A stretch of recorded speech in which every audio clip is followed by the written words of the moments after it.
This channel does not promote any violent, harmful, or illegal activities. All content provided by this channel is meant for an educational purpose only. সিঙ্গুরে মুখ্যমন্ত্রী সভায় কেন school পড়ুয়ারা video post করে ফের তৃণমূলকে বিঁধলেন BJP IT সেলের প্রধান অমিত মালব্য। অভিভাবকদের অন্ধকারে রেখেই মুখ্যমন্ত্রী সভায় পাঠানো হয় তাদের সন্তানদের খোঁজে স্কুলে গিয়ে জানতে পারেন অভিভাবকরা পড়ুয়াদের মুখ্যমন্ত্রী সভায় নিয়ে যাওয়া হয়েছে। অভিভাবকদের জানায় নালিকুলের দেশবন্ধু বাণী মন্দির স্কুল কর্তৃপক্ষ। ভিডিও পোস্ট করে দাবি বিজেপি নেতার রাজনৈতিক স্বার্থসিদ্ধির জন্য স্কুল পড়ুয়াদের অপব্যবহার, ক্লাসরুমগুলিকে রাজনৈতিক রসদ সরবরাহের জায়গায় পরিণত করা হয়েছে। তৃণমূলকে দোষে সরব অমিত মালব্য। জোর করে নিয়ে যাওয়া হয়েছে পড়ুয়াদের। জনপ্রিয়তা হারিয়ে ফেলেছেন মুখ্যমন্ত্রী, এটাই তার প্রমাণ। আক্রমণে বিজেপি আইটি সেলের প্রধান। না জানিয়ে মুখ্যমন্ত্রী সভায় হুগলি নালিকুলে দেশবন্ধু বাণী মন্দিরের পড়ুয়াদের নিয়ে যাওয়ায় স্কুলে বিক্ষোভ দেখান অভিভাবকরাও। আবেগের বশে মুখ্যমন্ত্রীর সভায় যায় পড়ুয়ারা, দাবি তৃণমূল নেতা অমিয় ধারার। তৃণমূলের কার্যকর্তারা রোগ ভরাতে পারবে না বলে স্কুল থেকে বাচ্চাদের নিয়ে গিয়ে সেখানেতে সবাকে রোগ ভরানোর চেষ্টা করে। বিষয় হচ্ছে তৃণমূল কংগ্রেস দলটা এতটাই বর্বরদের দল, তারা ছাত্রছাত্রীদেরও ছেড়ে কথা বলছে না। গার্জেনদের অবজেকশন সহ ছাত্রছাত্রীদের নিজের জোর করে মিনিমাম রেসপন্সিবিলিটিটা পালন করুন, সেটাও করবেন না আপনারা। স্কুলের ছাত্রছাত্রীদেরও ছাড়বেন না। ধিক্কার জানাই এরকম মুখ্যমন্ত্রীকে আর এরকম তৃণমূল কংগ্রেসের নেতা। বই, খাতা, পেন, পায়ের জুতো থেকে মানে প্যান্ট পর্যন্ত যেভাবে দিচ্ছে, এখন আর ছেলেদের বলতে লাগে না যে মিটিংয়ে যাওয়ার জন্য। তাদের পাড়ায় মিটিং হচ্ছে, তারা যাবে না।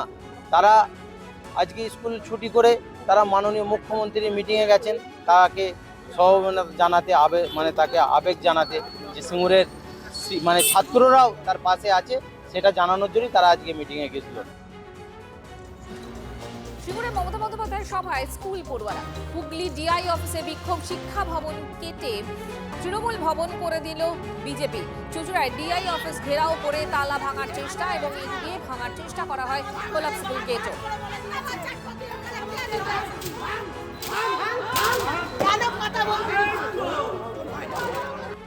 একটি স্কুল থেকে স্কুলের পড়ুয়াদের রাজনীতির ময়দানে নিয়ে যাওয়া হয়েছে সিঙ্গুরে। দেখেছি সেই ঘটনার পরিপ্রেক্ষিতে তাদের আমাদের কথা জানানোর প্রয়োজন ছিল, আমরা জানাতে এসেছি এবং শিক্ষা ভবনের যারা আধিকারিক আছে তাদের শোনার দরকার ছিল, কিন্তু সেখানে দাঁড়িয়ে তারা তালা লাগিয়ে দিচ্ছে।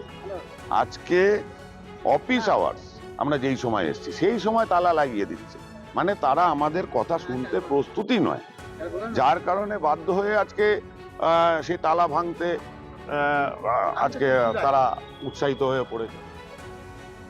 ছাত্রছাত্রীদের মধ্যেও তো মুখ্যমন্ত্রীর ক্রেজ, তারা বিনামূল্যে বই পাচ্ছে, তারা স্কুল ব্যাগ, জামা, জুতো, এই যে গোটা সিস্টেমটা, মাতৃসমা মমতা বন্দ্যোপাধ্যায় আমাদের এতগুলো জিনিস দিচ্ছেন, তারা তো শোনে, পরিবারে শোনে, সব জায়গায় শোনে। তো ফলে তাদেরও তো মমতা বন্দ্যোপাধ্যায়ের এই যে বেঁচে থাকার লড়াইতে সব বয়সের একটু জ্ঞান হওয়ার পর থেকেই যারা মমতা বন্দ্যোপাধ্যায়ের অনুরাগী, ভক্ত বা শ্রদ্ধা করেন, তো তার নিয়ে ওই পার্টিকুলার কয়েকটা বিজেপি আর সিপিএম এর পরিবারের গা জ্বলবে, এর বাইরে কারোর গা জ্বলবে না। বনগাঁয় মিমি চক্রবর্তীকে মঞ্চে অপমান হেনস্থার অভিযোগ, গ্রেফতার অভিযুক্ত তনয় শাস্ত্রী। অভিযুক্তকে ধরতে যেতে এই পুলিশকে ঘিরে বিক্ষোভ এলাকাবাসী। 25শে জানুয়ারি রাতে বনগাঁয় একটি অনুষ্ঠানে মিমি চক্রবর্তীকে অপমান করে মঞ্চ থেকে নামিয়ে দেওয়ার অভিযোগ ওঠে। থানায় অভিযোগ দায়ের করেন অভিনেত্রী। সেই অভিযোগের ভিত্তিতে তনয় শাস্ত্রী নামে এক ব্যক্তিকে গ্রেফতার করে পুলিশ। যদিও অনুষ্ঠানের অন্যতম আয়োজক তথা অভিযুক্ত তনয় শাস্ত্রী দাবি করেছিলেন 1.5 ঘন্টারও বেশি দেরিতে অনুষ্ঠান মঞ্চে এসেছিলেন অভিনেত্রী, সেজন্য একটু পরেই তাকে সম্মানের সঙ্গে অনুষ্ঠান শেষ করতে বলা হয়।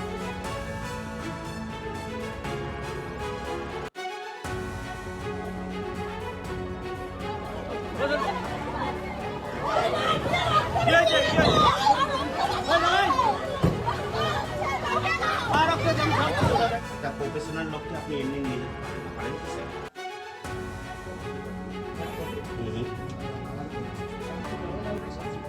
যে দোষ করেছে সে শাস্তি পাবে। আর এত দিন ধরে যে আমি দেখছিলাম যে আমার যে হিউমিলিয়েশনটা হচ্ছিল, আমার নামে মিথ্যে অপবাদ দেওয়া বারবার প্রত্যেকটা চ্যানেলে, প্রত্যেকটা মিডিয়ায়, আর সেটা জল করে প্রত্যেকটা জায়গায় ধরে তুলছে। সো চুপ থাকার তো একটা সীমা থাকে না। আর একটা মেয়ে হেনস্থা হচ্ছে, সেটাকে প্রায়োরিটি না দিয়ে সেটাকে ঘুরিয়ে দেওয়ার চেষ্টা হচ্ছে, একটা মিথ্যে অপবাদ দিয়ে যে আমি লেট করেছি। আমি আমার ক্যারিয়ার শুরু করেছি প্রায় 2010-এর আগে থেকে। আজ অব্দি ইন্ডাস্ট্রি কেন কোথাও কোনোদিন কেউ বলতে পারবে না মিমি চক্রবর্তী 5 মিনিট লেটে এসছে, বরং 10 মিনিট 15 মিনিট আগে ঢুকে যাই আমি প্রত্যেকটা জায়গায়। আজকে একটা মেয়ে হেনস্থা হয়েছে, সেটাকে পেছনে রেখে যদি মিথ্যে প্রচার করে কেউ, তো তার তো এটাই হবে। আর আমি এটাই বলতে চাই, এটা শেষ নয়, এটা শুধু শুরু। আমি এটা শেষ দেখবো বলেছিলাম, আমি এটা শেষ নিশ্চয়ই দেখবো। টাকা পয়সা সংক্রান্ত বিবাদের জেরে যুবককে কুপিয়ে খুন, মৃতের নাম সানারুল শেখ, বয়স 32।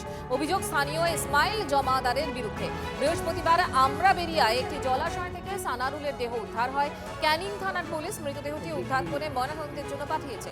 এদিকে অভিযুক্ত ইসমাইল বুধবার থেকে পলাতক, তার খোঁজে তদন্ত শুরু করেছে পুলিশ। আপনি কিছু জানতেন না? না, আমি কিছু আপনাকে কিছু বলেনি? না, আমাকে কোথায় আছে আপনার স্বামী? কি জানি না, ফোনে করছি তো ফোনে পাওয়া যাচ্ছে না, ফোন সুইচ অফ। ওই কবে থেকে সুইচ অফ আছে? সুইচ অফ আছে, কালকে সকাল থেকে সুইচ অফ আছে। এর সাথে কি কোনো বচসা হয়েছিল, ঝামেলা হয়েছিল, কিছু জানেন?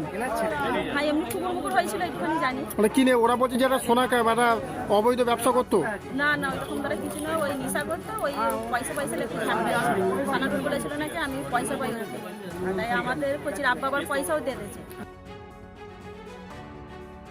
হয়েছিল পুকুরে, মানে লাশটা নিচে ছিল, পানির নিচে, ঠিক আছে।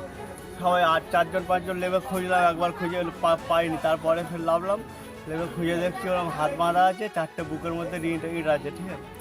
দিয়ে আর ওর মুখে এই সাইড থেকে কাটা, এই সাইড থেকে কাটা, গালের ভিতরে খড় ঠেকে দেওয়া, দিয়ে ওরকমভাবে ফেলে দিয়েছে পানা পুকুরের মধ্যে। বদলি বিতর্কে কমিশনের নির্দেশ কার্যকর করল না নবান্ন। 3 আইএএস অফিসারের বদলি বিতর্কে কমিশনকে চিঠি নবান্নের। 3 আমলার বদলি বাতিল করতে নির্দেশ দিয়েছিল কমিশন, আর নির্বাচন কমিশনের সেই নির্দেশ পুনর্বিবেচনা করার আর্জি জানিয়ে চিঠি দিল নবান্ন। এই মুহূর্তের আরও একটা খবর আপনাদেরকে জানাই, বদলি বিতর্কে কমিশনের নির্দেশ কার্যকর করল না নবান্ন। শ্রাবন্তী শাহ আমাদের প্রতিনিধি এই মুহূর্তে আমাদের সঙ্গে রয়েছেন। শ্রাবন্তী, এই যে পুনর্বিবেচনা করার আর্জি জানানো হলো নবান্নর তরফ থেকে, নবান্নর যুক্তি কি?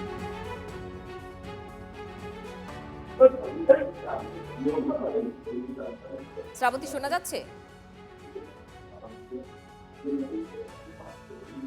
বদলি বিতর্কে কমিশনের নির্দেশ কার্যকর করলো না নবান্ন। 3 আইএএস অফিসারের বদলি বিতর্কে কমিশনকে চিঠি নবান্নের। 3 আমলার বদলি বাতিল করতে নির্দেশ দিয়েছিল কমিশন। নির্বাচন কমিশনের সেই নির্দেশ পুনর্বিবেচনা করার আর্জি জানিয়ে চিঠি দিল নবান্ন। শ্রাবন্তী শাহ আমাদের সঙ্গে রয়েছেন, আমাদের প্রতিনিধি। শ্রাবন্তী, এই যে পুনর্বিবেচনা করার আর্জি, নবান্নের যুক্তি কি?